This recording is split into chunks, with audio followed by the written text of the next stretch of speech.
So the video today is short.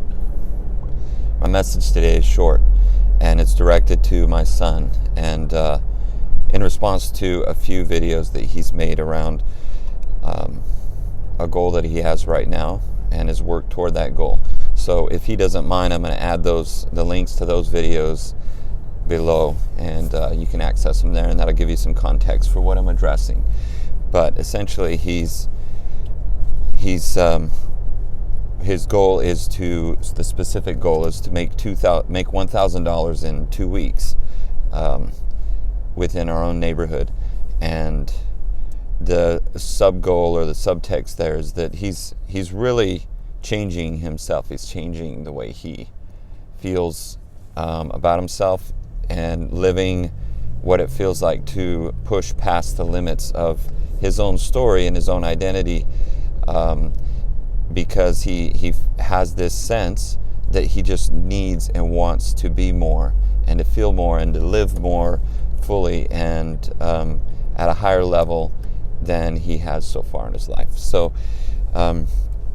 that's what I'm addressing here. But my message to you, Matt, is this: I'm really proud of you. I'm so impressed by how you're approaching this. I'm impressed to see and hear and understand in your comments and in your talking how mature your understanding is about what you're trying to accomplish.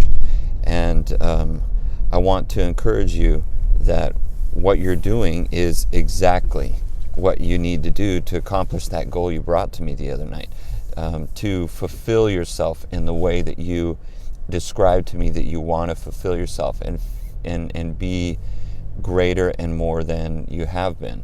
So you are on the right track. You're doing exactly what you need to do. And I want you to remember that and really let it sink in, that I know that. And you need to hear that, and you need to hear it from me, and you need to hear it from yourself.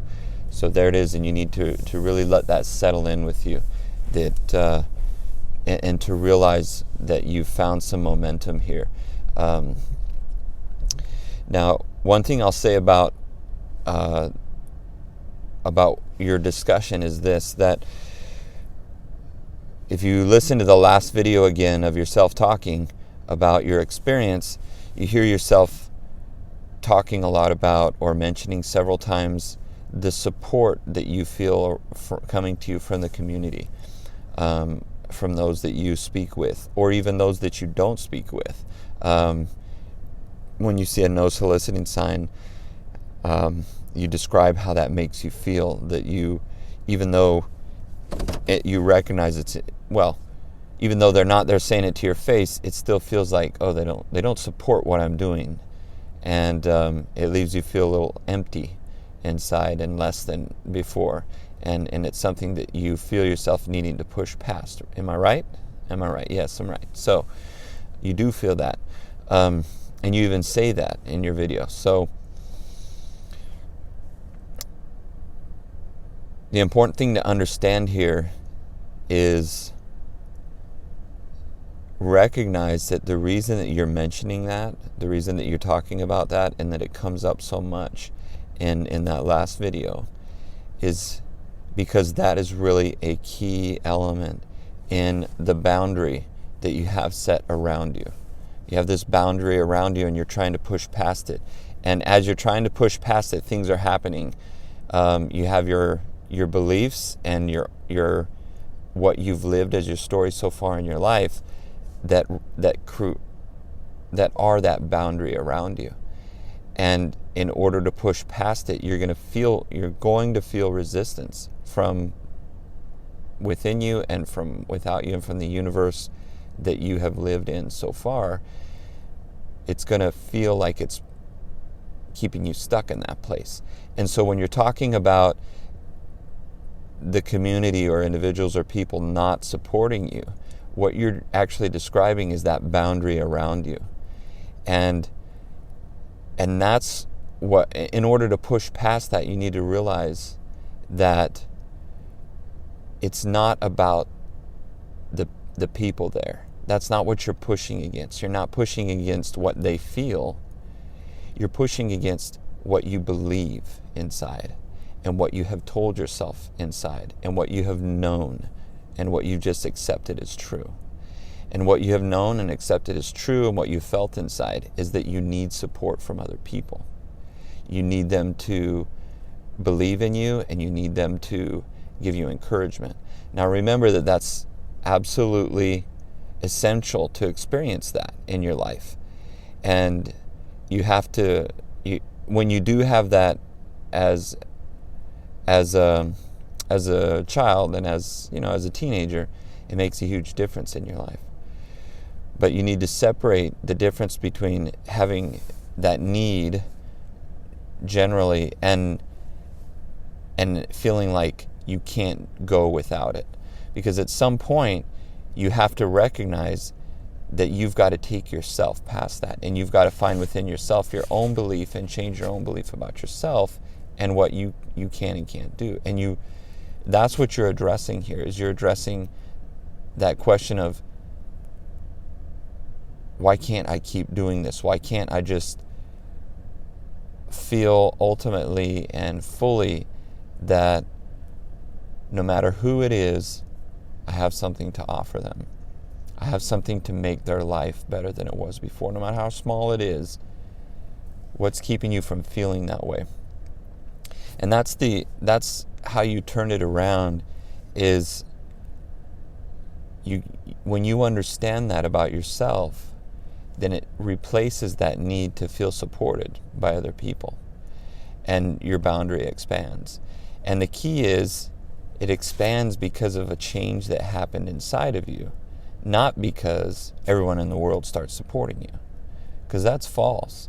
If you feel like everybody has to support you all the time, then you're dependent on everybody else, and it has nothing to do with your own change. But if you change yourself and you really understand that as a 16-year-old, you do have something that this person that you're talking to, you have something for them in their life that really does matter, that makes a difference, that will improve their life. Now, that's not to say, even if you have something that is of value to them like that, that's not to say that they will accept it.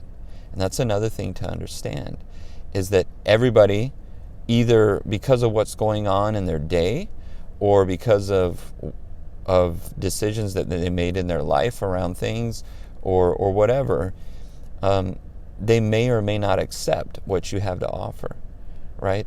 So they may not recognize it, or they may not value it themselves, or they may have had an experience that just for the moment makes them not be able to see it, or be focused on something else. Perhaps maybe they're really angry about something that's just happened. So that keeps them from accepting what you're offering to them in the moment. Maybe they're really distracted. Maybe there's a football game on and they're watching it and they just need to get back to it. So there are a lot of reasons, any reason, for someone to say no, not right now, or just no, or get off my doorstep, or go away from me. And so you handle that in the same way.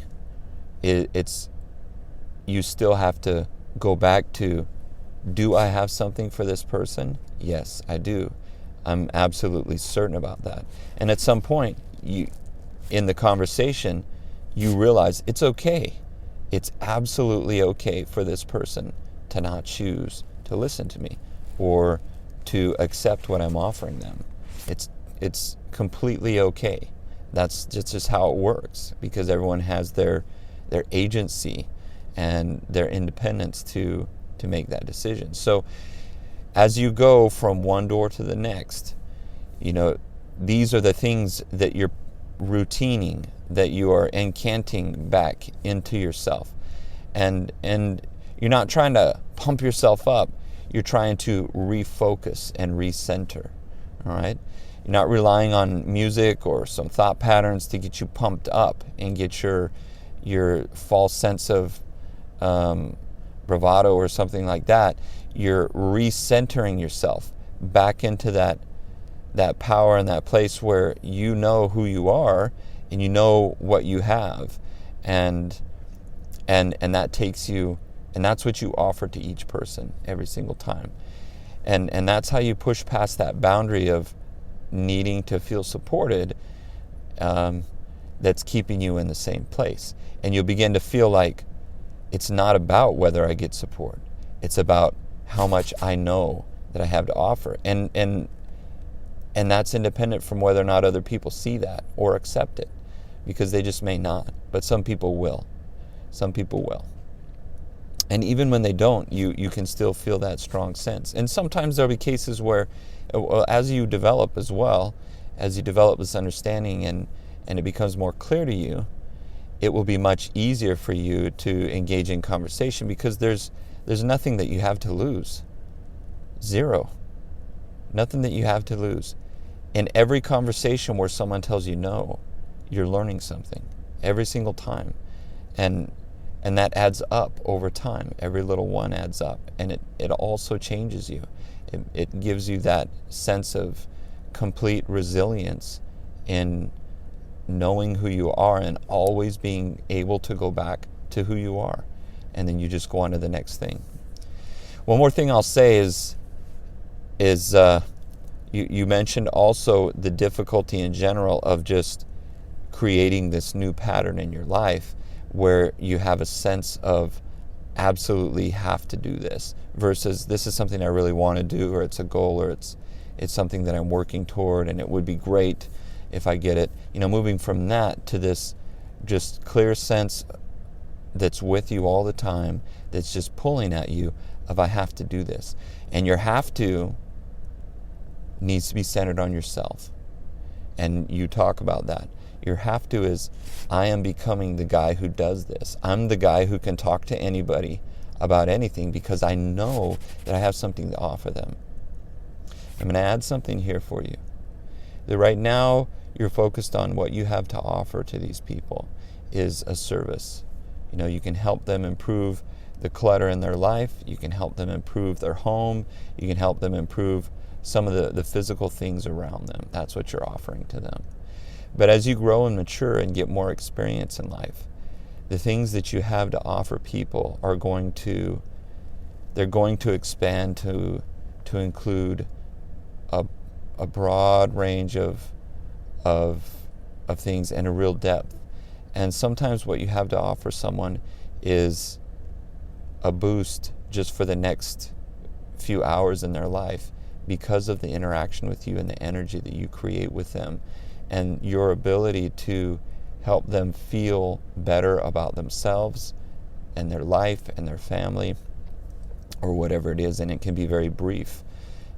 Yesterday when I was at the dentist, the hygienist was cleaning my teeth, and I just had this sense of being very grateful for her in the care that she was taking with me. She was being very careful, and she asked me if it was comfortable. It was a little uncomfortable, the tool she was using, and she switched tools. And I had a sense of gratitude for her training and for her dedication. And when I began to feel that, I just allowed myself to feel that to her. And then I spoke with her after the cleaning, and I told her, she had an accent, and I asked her where she was from, and she's from Ethiopia. I asked her how you say thank you in Ethiopian and in Amharic, and she told me, and so I told her thank you in Amharic, which I forget at this point how you say that, but it touched her, and we both felt a change and a connection, and she felt my gratitude. And so that was something I was able to talk to her, random person, because I was offering something to her. I wanted to give that to her. So that's what I mean by what you have to offer to people will begin to expand and grow as well. And right now you're focused on offering them something that's real, of value to them. It's very concrete. It's about their home and how the energy of their home and the flow, and whether or not that's going to be a little clear and open if they allow you to help them remove some clutter and fix some things. All right, that's very valuable. But what you have to offer people is going to grow as well. And so if you keep moving in this direction, it's that thing that you know about yourself that you can give to other people, and that you really deeply want to give to other people, that really expands who you are. And it pulls you past who you have been. And it allows you can channel it into different areas, into business ideas, into all kinds of things that you can give to people. But that's what's going to pull you past. And that's the difference when you're talking about what you're doing here. Your goal is to earn $1,000 in 2 weeks. And that's in your, you can think of that as a must and feel like that's a must, right? I think it's in your should column right now. You really, really want to have this column, something that you have to push yourself for. If that's all you had, you would have to push yourself for it. You'd be exercising your willpower to push toward that. But when you find this real desire to make a difference in people's lives and to give them something that they don't have before, that's the most powerful draw. That will draw you toward it. That will pull you in. Because fundamentally that's what you need and crave. It's a more profound need and a crave than the other four basic needs of personality. Okay, so your need to earn $1,000 in 2 weeks has to do with a needing certainty or needing significance or needing variety, because that $1,000 is going to allow you to purchase some things in your life that will bring variety, some games or something like that. What's the fourth need? The need for love. I don't know if it makes you feel more loved if you earn $1,000 in 2 weeks, but anyway, so keep that in mind, that you have your should column and you have your must column, and you can put anything from your should to your must column. But when you look at your needs, those 6 needs, the basic needs, 4 of personality and 2 of fulfillment, the needs of fulfillment, if they're missing, you're going to have to go back to exerting willpower more frequently. But and willpower doesn't ever last. It's going to end at some point. You just can't rely on willpower alone. But when you tap into the needs of fulfillment, which are the need to grow, and if you focus on that, you're growing yourself past your limits. And you're doing so by offering something. You're giving something to people. You're actually giving something to them. It's not just a service. You're giving them this new flow and energy in their home where it feels more open. You know how it feels when we just painted our house, right? We just did a lot of work around our house. Take some time to sit in the living room and feel what it feels like to walk through the kitchen now, and what it feels like. It feels different to be there. There's a different energy. And it's because we took a couple days to make some changes physically. So you're offering to help these people make some changes in their life. You're giving that to them. It's going to change the energy and the flow in their home. And that's what you're giving to them. So the 2 needs of fulfillment, the need to grow yourself and feel yourself growing, and the need to give to others. And those are the needs that you're fulfilling if you put those in your must column and recognize them and focus on them and return to them. That's what your incantations are for, is to go back to how am I fulfilling my needs? What are my routines? What am I doing over and over? You do those things over and over because they're going to help you fulfill your needs, because you've identified you've got a plan for how you're going to fill those needs and have them fulfilled in your life. So take some time. It's a 20-minute video. Think about what I've talked about to you. And tomorrow's Saturday. Decide what time you're going to go out and talk to people. Yes, do it again. Go out. Set 2 hours this time in the morning. Say from 8:30 a.m. to 10:30 a.m. I'm going to do this again. Review your incantation, your routine that you say to yourself. And I'm going to send you a podcast and tell you what timestamp to listen to about incantations. It's Tony Robbins. He's talking about what his incantations were when he was 17 years old. Listen to it. What exactly did he say to himself as he prepared to meet with people and talk to people? He was 17 at the time. He was your age. So take some time to think about what I've said. Set your mind. I'm going to do this from 10:30 a.m. or from 8:30 a.m. to 10:30 a.m. on Saturday. I'm going to take all that time to talk to people. And then at 12 o'clock, I'm going to go to the dump. I'm going to make my